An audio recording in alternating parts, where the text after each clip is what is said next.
কেমন আছেন সবাই? আমাদের কলকাতা সকালবেলা ভীষণ ব্যস্ত থাকে। প্রত্যেকেই, কেউ অফিস যাচ্ছে, কেউ তার ফলের বাজার নিয়ে বসেছে, কেউ স্কুলে যাচ্ছে, সবাই ভীষণ ব্যস্ত। কলকাতা শহরটা সকালবেলা দেখলে যেন একদম অচেনা লাগে। মনে হয় এই শহরটাই কি রাত্রিবেলা এত শান্ত হয়ে যায়? এত ব্যস্ততা সবার মধ্যে, ট্যাক্সি, গাড়ি, বাস, জমাদার সবাই নিজের কাজে ভীষণ ব্যস্ত। সকালের চিত্রটা একটু আপনাদের দেখাতে এলাম। আজ গিয়েছিলাম মেয়েকে একটু স্কুলে ছাড়তে। এটা যেটা দেখছেন, এটা এক্সাইড মোড়। সকালের ব্যস্ততা। উঠে পড়লাম বাসে, মেয়েকে দিয়ে যাচ্ছি ভবানীপুরের পাশ দিয়ে। এখনও ভবানীপুরের জামা কাপড়ের দোকান, ওষুধের দোকান এগুলো কোনোটাই খোলেনি। গাড়ির দোকান খুলে গেছে, পেট্রোল পাম্প এদিকে দেখুন সব দোকানগুলোই প্রায় বন্ধ। এই সব দোকানগুলো খুলবে 11টার পরে। এই খাটগুলো দেখে মনে হচ্ছে না কত যুদ্ধ, লড়াই, পরিশ্রম, তার মাঝখানে নিজেদের জীবন কোথায় শেষ। এসে পৌঁছে গেলাম গড়িয়াহাটে। গড়িয়াহাটের বাজারে সকালবেলা সবই খুলে গেছে। গড়িয়াহাট থেকেই তো আবার আমাকে একটা অটো ধরে বাড়ির দিকে যেতে হবে। গড়িয়াহাটে টুকটাক কেনা আছে, সেই কেনাকাটাগুলো যখন বেরিয়েই পড়লাম সকালবেলা, ভাবলাম কিনেই নি। এগুলো কি সুন্দর না, গাছগুলো এত অপূর্ব, হ্যাঙ্গিং টব, ফ্লাওয়ার ভাস, সেরামিক পট, এত দারুণ দারুণ। আর এই শীতকাল তো বেশ সুন্দর সুন্দর গাছ এসছে, ফুলে ভরা অনেক গাছ। এদিকে আবার দেখুন সব পেপার প্লেটস, পেপার কাপ সব ভর্তি। প্রত্যেকজন আমি না এই হ্যাঙ্গিংটা কিনলাম, কারণ এই হ্যাঙ্গিংটা আমার কাছে ছিল না। সেই জন্য ভাবলাম যখন এসছি আমি এটা কিনেই নিই। কি ভালো লাগে না হ্যাঙ্গিং গাছগুলো দেখতে, তাই একটা কিনেই নিলাম। গড়িয়াহাটে একটা মার্কেটে আপনি সব পেয়ে যাবেন।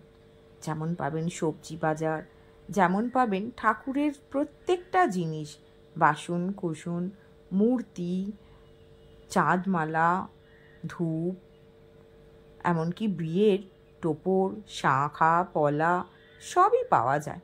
এই দোকানগুলো কিন্তু একদম 8:30-9টার মধ্যেই খুলে যায়। এই ব্যস্ততার জীবনে এরাও কিন্তু খুব ব্যস্ত। এই যে দোকান খুললো, সেই বন্ধ হবে রাত 8টায়। সারা দিনের পরিশ্রম, সারা দিনের গোছানো, এর মধ্যেই এদের দুনিয়াটা আটকে থাকে। আমাদের এই গড়িয়াহাট বাজারটায় সব কিছু পাওয়া যায়। আপনি যেটা কিনতে যাবেন তার থেকে বেশি হয়তো কিনে ফেলবো।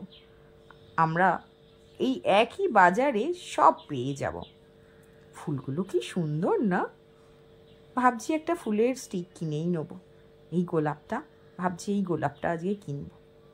আমার মেয়ে ভীষণ ভালোবাসে গোলাপ। এখন যদিও বা গোলাপের দাম ভীষণ চড়া, এখন কম হচ্ছে চন্দ্রমল্লিকা। এই গোল রিং দেওয়া মালাগুলো দেখলে মনে হয় আমাদেরও একদিন শেষ হয়ে যেতে হবে, আর এই মালা আমাদের গলায় পড়বে। তবুও আমরা বেঁচে থাকার আপ্রাণ চেষ্টা করি, নিজে ভালো থাকার চেষ্টা করি। দেখুন এখানে প্রত্যেকটা মানুষ তার জীবিকার জন্য সকাল থেকে উঠে পড়েছে। তারাও লড়ছে, আমরা প্রত্যেকেই কিন্তু লড়ছি নিজেদের বাঁচিয়ে রাখার জন্য, নিজেদের উপায় করার জন্য। এর মধ্যেই ভালো খারাপ সব কিছুই কিন্তু মিলেমিশে আছে। এই ডাবগুলো কিন্তু ঘটে দেওয়ার জন্য, কি সুন্দর শীষলার ডাবগুলো দেখতে লাগছে। উফ, এই চন্দ্রমল্লিকাগুলো না এত ভালো লাগছে। এদিকে আবার ঠাকুরের খই, মুরগি সবই বসে গেছে দেখছি সকালবেলা। আমারও ঠাকুরের কিছু বাজার করার আছে, ভাবছি এখান থেকে কিছু কিনেই নি, আবার না বিকালবেলা বেরোতে হয়।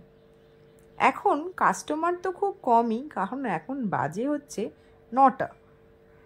এই 9টার সময় কাস্টমার এই দিকটা একটু কমই হবে। কত রকম ফল আর এত সুন্দর করে সাজানো, দেখলেই লোভ লেগে যায়। কাস্টমার হবে এদিকে একটু পরে। এখন কাস্টমার পাওয়া যাবে শুধুমাত্র সবজি বাজারে। এই গড়িয়াহাট মার্কেটটাতে কিন্তু মুদিখানাও পাওয়া যায়। মানে এই সিংহাসনটা না আমার ভীষণ পছন্দ হয়েছে নেওয়ার জন্য। কিন্তু যা দাম বলল, আমার 2 গপু, ছোট ওর বড়, দুজনকে রাখার জন্য ভাবছিলাম, কিন্তু বড্ড দাম। এই গড়িয়াহাট বাজারে সব পাবেন, প্রথমেই বললাম না, মুদিখানাও পাবেন, সবজি বাজারও পাবেন। চলুন আজ আমি এখানেই আসি, এখানেই ব্লগটা শেষ করি। আমার একটা টিস্যু পেপার কেনা ছিল, সেটাও ভাবলাম কিনে নিই। এই টিস্যু পেপারটা আমি নিয়ে নিলাম বাড়ির জন্য। আপনাদের যদি কিছু কেনার থাকে আপনারা কিন্তু গড়িয়াহাটে সব পাবেন।